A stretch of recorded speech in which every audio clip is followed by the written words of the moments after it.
আমি আমি এখানে একটি সুতা বেঁধেছি। সুতা বাঁধা মানুষের একটি আশা, এবং আমরা একটি উলিয়া উলিয়ার দরা, একটি সফি সাধকের দরবার শরীফ। এখানে গাছে সুতা বাঁধলে আশা পূর্ণ হবে, এটার কোনো যৌক্তিকতা নেই। তারপরও মানুষ আশায় বুক বাঁধে, মানুষ আশায় এই সুতা বাঁধে। আমি এই ব্যাপারে এখানে যিনি তদারকি করেন তাকে একটা কথা জিজ্ঞাসা করবো, দেখি উনি কি বলে। আচ্ছা, এই যে গাছে যে সুতা বাঁধে, জি গাছে যে সুতা বাঁধে, জি এই ব্যাপারটা আপনি কিভাবে দেখেন? এটা হচ্ছে দেখে হজরত বাজিদ মুস্তামি রহমতুল্লাহ আলাইয়ের একজন হলো উন্নত মানের শিষ্য। ওনার নাম হচ্ছে যে জিন্দা পীর শাহ মাদার আউলিয়া। উনি বাজিদের সাথে দেখা করার জন্য ইরান থেকে আসছিল। তখন এখানে আসার সাথে সাথে হজরত বাজিদ মুস্তামি রহমতুল্লাহ আলাই তিনি হলো মোরাকাবা মোশাহিদার মধ্যে ছিল। আর তখনই ওনাকে বলছে ইশারা দিয়ে একটু অপেক্ষা করো, পরে কথা বলবো। আর উনি একটু অপেক্ষার মধ্যে উনি 12 বছর এক পায়ের উপরে দাঁড়াইয়া, আর ওনার হাতে একটা মরা গাছের ডাল ছিল, ওই লাঠিটা মাটির সাথে গাড়ি দিয়ে এমনি করে দাঁড়াইয়া ছিল।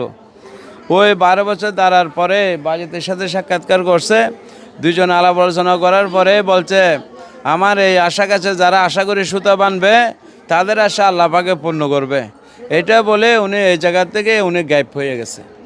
আর তখন থেকে মানুষ আজকে শত শত বছর ধরে মানুষ সুতা বাঁধে আসতেছে। আর যাদের আশা আল্লাহ পাকে পূর্ণ করে অলিয়ার উসিলায়, সুলতান বাজিদের উসিলায়, তখন মানুষ এসে আবার একটা সুতার বাঁধ খুলে যায়। এই হচ্ছে যে এটার হলো মানে ইতিহাস।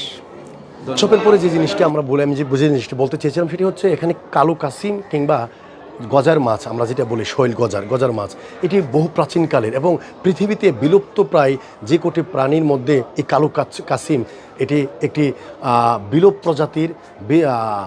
বিলুপ্ত প্রায় একটি বিরল প্রজাতির একটি কাসিম, যা এইখানে এই মাজার দরগায় মিলে এবং আমরা আসে দেখে পাই। এটা ওনাদেরকে অনেকেই খাবার দাবার দিয়ে এটা খায়।